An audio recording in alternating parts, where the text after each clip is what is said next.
কলকাতায় আবারও অগ্নিকাণ্ড। আজ ভোরে গাস্টিন প্রেসে পুরনো বাড়িতে আগুন লেগে যায়। ব্যাংশাল কোর্টের পাশে বহুতলে আগুন। দমকলের 6টি ইঞ্জিন সে আগুন নিয়ন্ত্রণে নিয়ে আসে। আগুন নিয়ন্ত্রণে আনতে ল্যাডার ব্যবহার করা হয়। আর সেই বহুতলে থাকতেন একাধিক পরিবার, ছিল বেশ কয়েকটি অফিসও। তবে ঘটনায় কেউ হতাহত হননি। বহুতলের 3 তলায় একটি অফিসে প্রথমে আগুন লাগে এবং সে আগুন দ্রুত ছড়িয়ে পড়ে। যদিও শর্ট সার্কিট থেকেই সে আগুন লাগে বলে প্রাথমিক অনুমান করা হচ্ছে। ঘটনাস্থলে পরিদর্শনে যান দমকল মন্ত্রী।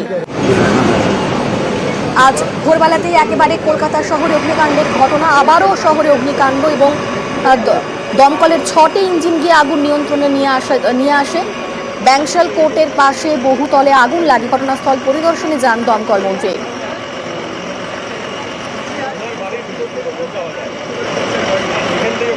এটা একটা পুকো 5 নম্বর গাস্টিন প্লেসের যে বাড়িটা এটা আগুন লাগে সেই খবরটা আমরা পাই ভোরবেলা। সব মিলিয়ে 6খানা গাড়ি আমরা এখানে পাঠাই।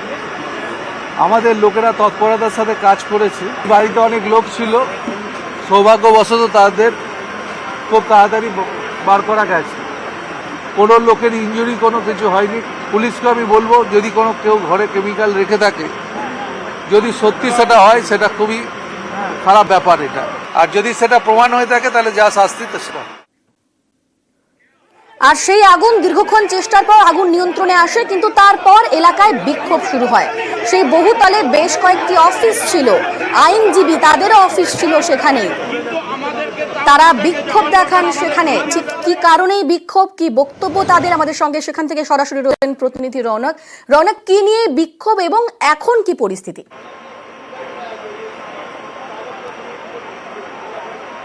দেখো, এই যে বহুতলে আগুন লাগে সেখানে বেশ কিছু আইনজীবীদের চেম্বার ছিল। তারা বলছেন সেই চেম্বারে বিভিন্ন নথিপত্র ছিল তাদের কাজে লাগার, সেই নথিপত্র পুড়ে গেছে এবং তাদেরকে ভেতরে প্রবেশ করতে দেওয়া হচ্ছে না। সেই কারণে প্রাথমিকভাবে তারা বিক্ষোভ শুরু করে এবং তারা জানান যে আগে থেকেই এই যে এখানে যে কেমিক্যাল মজুদ ছিল সেই খবর নাকি প্রশাসনের কাছে ছিল, এমনটাই অভিযোগ তারা জানান। এবং তারা এটাও বলেন যে বিল্ডিংয়ে আগুনটি লেগেছে দেখানোর চেষ্টা করব, ঠিক তার পাশে আরেকটি পরিত্যক্ত বিল্ডিং রয়েছে। তারা জানাচ্ছেন আজ থেকে ঠিক 3 বছর আগে সেই বিল্ডিংয়েই কিন্তু আগুন লেগেছিল। তারপর থেকে কিন্তু স্থানীয় প্রশাসনকে তারা জানিয়েছিলেন এবং তারা বলছেন যে এখানে যে কেমিক্যালের গোডাউন ছিল সেটা নাকি স্থানীয় প্রশাসন জানতো। তারা অভিযোগ জানাচ্ছেন এবং সেটা তারা দাবি করছেন। সেই তারা জানা সত্ত্বেও স্থানীয় প্রশাসন কোনো রকম ব্যবস্থা নেননি। শুধু তাই নয়, তারা জানান যে এখানে কোনো রকম ফায়ার সিস্টেম বা অগ্নি নির্বাপক যন্ত্র ছিল না। কেন সেই বিষয়ে সচেতন হয়নি দমকল, সেই নিয়েও তারা প্রশ্ন তোলেন। এই বিষয়ে মন্ত্রী সুজিত বসু পরিষ্কার বলেন যে যদি কোনো রকম বেআইনিভাবে এখানে কোনো কাজ হয় বা পুরো বিষয়টি ঘটনা তদন্ত করা হচ্ছে, তাদের বিরুদ্ধে কিন্তু কড়া পদক্ষেপ নেওয়া হবে। কিন্তু যারা আইনজীবী তাদের দাবি ঠিক এর পাশেই আরেকটি পরিত্যক্ত বাড়ি, আজ থেকে 3 বছর আগে এখানেও আগুন লাগে। তারপরেও কেন সচেতন হয়নি দমকল? 100 বছরের পুরনো বাড়ি, সেখানে কি করে কেমিক্যাল মজুদ থাকে এবং সেই কেমিক্যালের গোডাউনে কেন কোনো রকম অগ্নি নির্বাপক যন্ত্র থাকবে না? এই বিষয়কে প্রশ্ন নিয়েই কিন্তু তারা সুজিত বোস যখন প্রবেশ করে তার কিছুক্ষণ পরেই এই এলাকায় বিক্ষোভ দেখায়। অনিন্দিতা, বেশ ধন্যবাদ রৌনক। এই বিক্ষোভ নিয়ে দমকল মন্ত্রী সুজিত বসু তিনি কি বলছেন শোনাবো।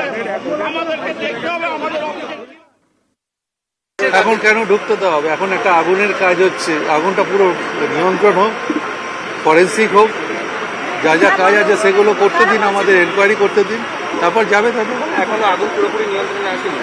আগুন নিয়ন্ত্রণ হয়ে গেছে, তারপর কুলিং তো করতে হয়। এখন যদি একটা দুর্ঘটনা ঘটে কিছু, বাড়িটাও তো অবস্থা ভালো না।